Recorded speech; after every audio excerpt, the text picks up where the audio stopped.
Hello students, how are you all. Maths वाला KD online platform पे मैं आप लोगों का हार्दिक स्वागत करता हूँ। जेई मेंस पीवाईक्यू सॉल्यूशन की जो हमारी सीरीज चल रही है उसके अंदर आज हम 5 अप्रैल 2024 सिर्फ 2 में जेई मेंस का जो पेपर हुआ था उसके आगे के क्वेश्चन सोल्व करेंगे। तो देखिए यहाँ पे आज हमारे सामने क्वेश्चन है f such that R tends to R. हमें कोई फंक्शन दिया एफ और वो किससे किस में डिफाइंड हो रहा है, रियल नंबर से रियल नंबर में डिफाइंड हो रहा है। अब रियल नंबर से रियल नंबर में कोई फंक्शन डिफाइंड हो रहा है और जी कोई दूसरा फंक्शन है वो भी रियल नंबर से रियल नंबर में डिफाइंड हो रहा है। हमें एफ ऑफ एक्स क्या दे रहा है, एफ ऑफ एक्स हमें दे रहा है मोड ऑफ एक्स -1 और जी एक्स हमें क्या दे रहा है ई की power x, x is greater than 0 के लिए और x -1 x is less than equal to 0 के लिए। यहाँ से हम क्या करते हैं, देखिए ग्राफ ड्रॉ करते हैं। ये अपना x, ये y। तो मोड ऑफ x -1 का जब ग्राफ ड्रॉ करेंगे तो x इज इक्वल टू 0 के लिए y -1, x is equal to अगर हम 1 पुट कर देंगे तो देखिए y 0, x is equal to 1 put किया तो y 0 और x is equal to -1 put किया तो भी y क्या आया 0। ठीक है, मोड में से -1 बाहर आएगा तो 1 ही आएगा। तो यहाँ पे देखिए x की दो वैल्यू के लिए हमारे पास y की एक इमेज आ रही है तो 1 1 तो हो नहीं सकता। कितना हो गया, कैसा फंक्शन हो गया, मैनी 1। दूसरा देखिए हम इसका ग्राफ ड्रॉ कर लेते हैं और ग्राफ ड्रॉ करने के बाद हम क्या करते हैं, हॉरिजॉन्टल लाइन टेस्ट करते हैं। इसके अंदर हॉरिजॉन्टल लाइन ड्रॉ करते हैं। ग्राफ को हॉरिजॉन्टल लाइन कितने पॉइंट पे कट कर रही है, देखिए 2 पॉइंट पे कट कर रही है। अगर सिर्फ एक पॉइंट पे कट करे तो फंक्शन 1 1, अगर 2 पॉइंट पे कट करे तो फंक्शन मैनी 1। ऐसे भी टेस्ट कर सकते हैं। तो अपना जो फंक्शन एफ ऑफ एक्स है वो कैसा हो गया, मैनी 1 फंक्शन हो गया। उसके बाद देखिए जी एक्स को ड्रॉ करते हैं, ये एक्स और ये वाई। अब यहाँ से हमने क्या किया, सबसे पहले y is equal to e की पावर एक्स ड्रॉ किया है। किसके लिए x is greater than 0, greater than 0 किस तरफ आएगा, इस तरफ आएगा। तो यहाँ से ग्रेटर देन 0 के लिए अपना जो e की पावर x का ग्राफ है वो कैसे बनेगा, ये बनेगा e की पावर x का ग्राफ बन गया। उसके बाद ये कह रहा है y is equal to g x is equal to x -1 कब, जब x is less than 0। x is less than 0 मतलब इस तरफ की बात कर रहा है और x is equal to 0 put करेंगे तो y -1, x 0 के लिए y -1 मतलब अपनी लाइन कैसे जाएगी, ऐसे जाएगी। अब इसके अंदर भी अपन क्या करते हैं, हॉरिजॉन्टल लाइन टेस्ट करके देख लेते हैं। देखिए हॉरिजॉन्टल लाइन ड्रॉ करते हैं हम इसके अंदर, ये ड्रॉ की, ये ग्राफ को कितने पॉइंट पे कट कर रही है, देखो एक ही पॉइंट पे कट कर रही है हर जगह, सब कहीं पे एक जगह। इसका मतलब एक x के लिए एक y एग्जिस्ट कर रहा है, मतलब अपना फंक्शन कैसा हो गया ये वाला 1 1। तो अपने को क्या पता चला कि gx जो है, gx तो कैसा है 1 1 है और fx जो है वो कैसा फंक्शन है, मैनी 1 फंक्शन है। ओके, ये हमारा सॉल्यूशन था। नेक्स्ट नंबर क्वेश्चन देखिए अब हमारे सामने है, एक हमें मैट्रिक्स दे दी ए कोई मैट्रिक्स दे दी और ये क्या कह रहा है, B is formed by cofactor of A. अब बी जो मैट्रिक्स है वो किससे बनती है, ए के कोफैक्टर से बनती है। इसका मतलब हम ये लिख सकते हैं बी जो मैट्रिक्स है वो किससे बनी है, ए के कोफैक्टर, मतलब A11, A12, A13, A21, A22, A23, A31, A32 और A33। ओके, ये हमारे पास क्या है, बी मैट्रिक्स है। ये देखिए ए के कोफैक्टर से मिलकर बनी है। तो यहाँ से हम ये भी लिख सकते हैं, यहाँ से हम लिख सकते हैं, कलर चेंज कर देता हूँ एक सेकंड। बी जो है, बी मैट्रिक्स है कोफैक्टर ऑफ ए की जो मैट्रिक्स है। ओके, और अपने को क्या पता है कि जो कोफैक्टर क्या होते हैं, या फिर हम लिख सकते हैं एडजॉइंट ऑफ ए जो होता है वो क्या होता है, कोफैक्टर का ट्रांसपोज होता है। हाँ, ये हमें पता है। तो कोफैक्टर का क्या, ट्रांसपोज। अब हम क्या करते हैं, दोनों तरफ ट्रांसपोज ले लेते हैं। देखिए ट्रांसपोज इधर ले लिया मैंने और ट्रांसपोज इधर ले लिया, ट्रांसपोज से ट्रांसपोज हट गया। इसका मतलब एडजॉइंट ऑफ ए जो है उसका ट्रांसपोज किसके इक्वल आता है, कोफैक्टर ऑफ ए के इक्वल आता है। तो यहाँ से कोफैक्टर हटा के मैं क्या लिख सकता हूँ, बी किसके इक्वल होगा, एडजॉइंट ऑफ ए के ट्रांसपोज के इक्वल होगा। क्लियर है इतना। अब इसने अपने से फाइंड क्या करवाया वो देखिए, ए बी का डिटर्मिनेंट। तो हम लिख सकते हैं इसको, ए बी का डिटर्मिनेंट इज इक्वल टू, हम लिख सकते हैं determinant of A and determinant of B.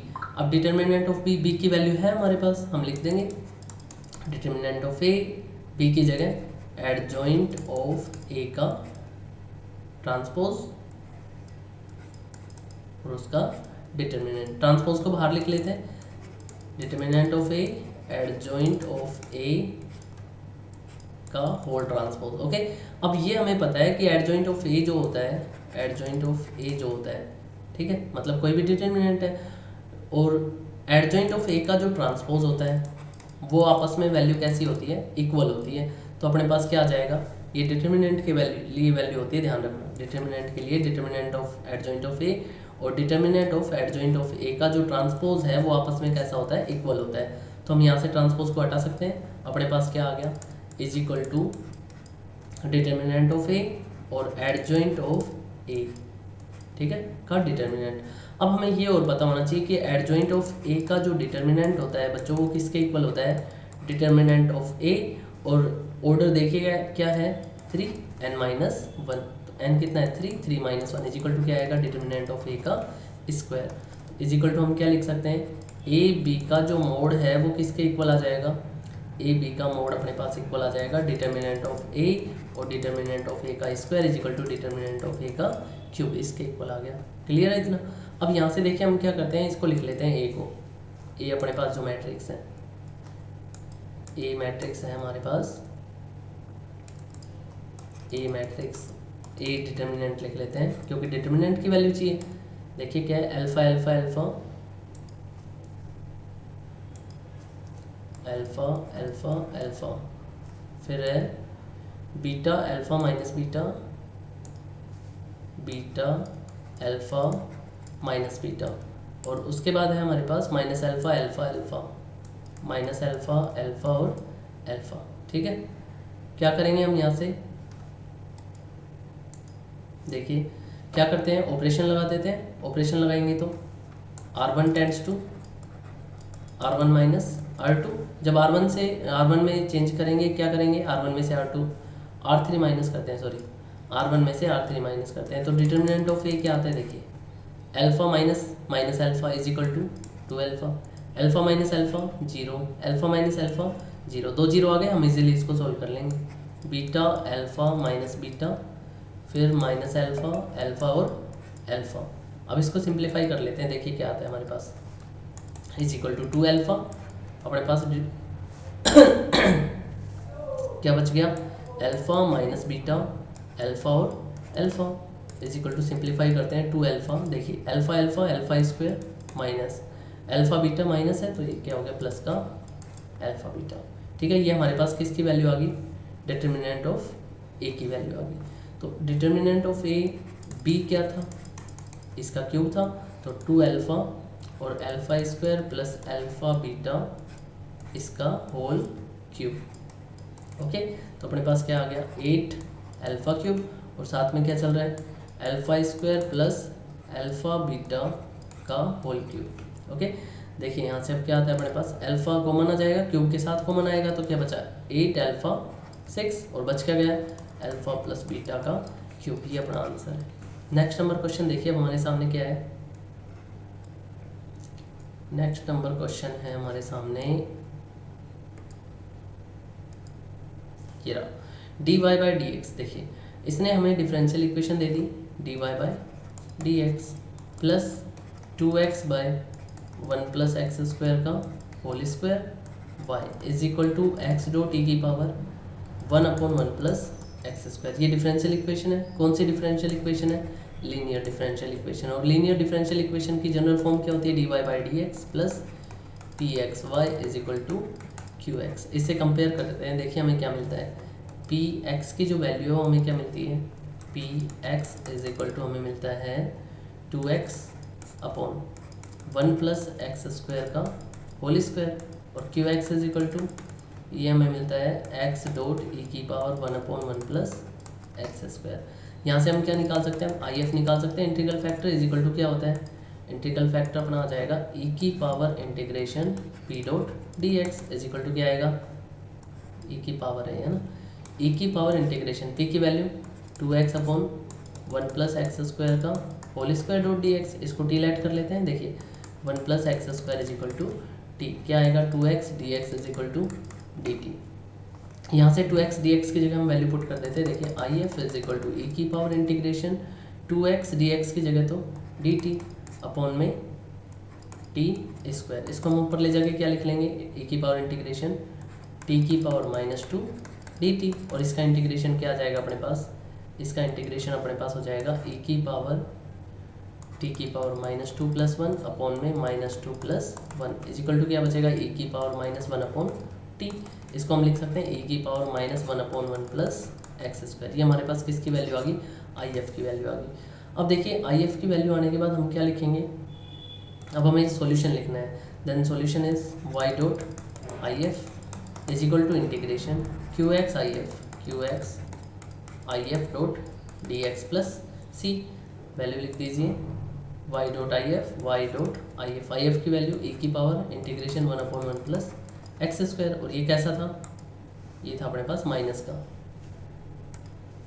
1/1 + x² is equal to integration QX क्या था, QX था अपने पास x डॉट e की पावर 1/1 + x²। साथ में I F is equal to e की power -1/1 + x² dot dx plus C.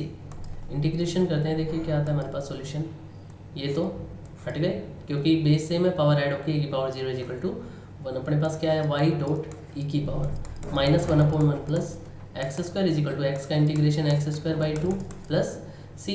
अब इसने हमें क्या कहा है क्वेश्चन में, y 0 के लिए 0, मतलब जब x 0 होता है तो y भी क्या होता है हमारे पास 0। इसके अंदर पुट कर देते हैं, देखिए 0 डॉट e की power -1/1 + 0 is equal to 0 plus C. तो ये सारा 0 हो गया अपने पास, c की वैल्यू क्या आ गई, c इज इक्वल टू 0। और c इज इक्वल टू 0 हम क्या करेंगे, इसके अंदर पुट कर देते हैं c इज इक्वल टू 0। तो हमें क्या मिलता है, y डॉट e की power -1/1 + x² is equal to x²/2। अब इसने हमें क्वेश्चन में क्या कहा था, देखिए कि find the area bounded by f of x is equal to this. f of x is equal to हमें दे रहा है, देखिए यहाँ पे ये जो वैल्यू है ये किसके इक्वल है, f ऑफ x के, मतलब y के। देन इम्प्लाइज हम लिख देते हैं y इज इक्वल टू अपने पास आ गया x²/2। अब क्या करेंगे, y is equal to x²/2 किसकी इक्वेशन, एक पैराबोला की इक्वेशन। तो यहाँ से हम पैराबोला ड्रॉ कर लेते हैं, देखिए ये अपन ने पैराबोला ड्रॉ कर लिया एक, जिसकी पावर कम होती है हमेशा उस एक्सिस पे ही बनता है पैराबोला।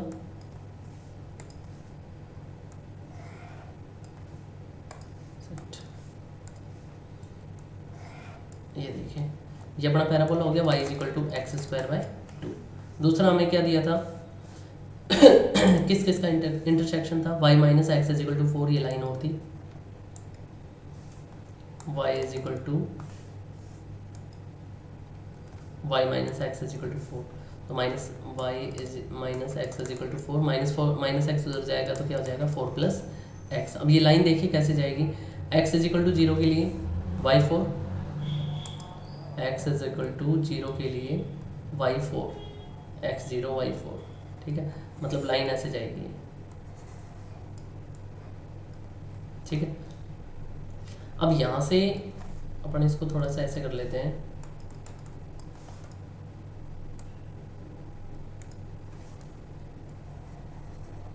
ठीक है, ये लाइन ऐसे जा रही है।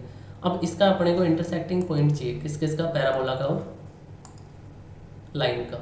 तो देखिए इसका इंटरसेक्टिंग पॉइंट निकालने के लिए अपन क्या करेंगे, ये पॉइंट चाहिए अपने को। दोनों इक्वेशन एक दूसरे को कट कर रही है, दोनों जो कर्व है लाइन को कट कर रहे हैं, मतलब दोनों इक्वेशन एक दूसरे को सेटिस्फाई करेंगी। और इक्वेशन सेटिस्फाई करेंगी तो हम क्या लिख सकते हैं, एक इक्वेशन में दूसरे से वैल्यू पुट करते हैं, y की वैल्यू x²/2 इसमें रख देंगे, x²/2 is equal to 4 + x2 उधर जाएगा तो क्या आया, x² is equal to 8 + 2x। इसको इधर लेके आएंगे तो x² - 2x - 8 is equal to 0। क्या है अपने पास, 4 × 8 x² - 4x + 2x - 8 is equal to 0। देखिए x कॉमन आया, क्या बचा x - 4 प्लस का 2 कॉमन आया, x - 4 इज इक्वल टू 0। क्या बच गया अपने पास, x - 4 कॉमन आ गया, बच गया x + 2 is equal to 0। x की दो वैल्यू आ गई, x इज इक्वल टू 4 और x इज इक्वल टू -2। तो ये तो पॉइंट क्या आ गया अपना -2, और ये पॉइंट क्या आ गया अपना x इज इक्वल टू 4। अब इंटीग्रेशन करके इसका हम एरिया फाइंड कर देंगे। क्या आता है देखिए, इंटीग्रेशन -2 से 4। अब जब -2 से 4 तक चलेंगे, पहले किसकी इक्वेशन लिखेंगे, लाइन की। अब लाइन की इक्वेशन से y की वैल्यू क्या आती है अपने पास, x + 4 डॉट dx। अब यहाँ से अपने पास ये सारा एरिया आ जाएगा, अपने को फाइंड कौन सा करना है, ये वाला। तो क्या करें, कर्व का ले लेते हैं, इसमें से माइनस कर देंगे, माइनस इंटीग्रेशन -2 से 4, और कर्व की इक्वेशन से अपने पास y की वैल्यू क्या आती है, देखिए कर्व की इक्वेशन से y की वैल्यू आती है x² 2 बाहर आ गया डॉट dx। अब इसका इंटीग्रेशन मैं पुट कर देता हूँ, वैल्यू आप पुट कर लेना, x का इंटीग्रेशन x² 2 प्लस 4 का इंटीग्रेशन 4x, लिमिट आ गई -2 से 4 प्लस माइनस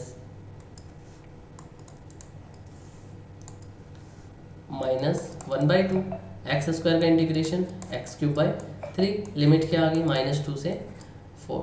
अब यहाँ से देखिए अपर लिमिट पुट करना, लोअर लिमिट पुट करना, यहाँ पे भी अपर लिमिट पुट करना, लोअर लिमिट पुट करना, हमारे पास क्या आ जाएगा, इसका आंसर आ जाएगा। ये आप सिंप्लीफाई करके देख सकते हैं। अगर फिर भी आप लोगों को आंसर मैच नहीं होता है तो आप मुझे कमेंट सेक्शन में मेंशन कर सकते हैं अपने डाउट, मैं आपको इसको आगे सिंप्लीफाई करके बता दूंगा। Okay, thank you.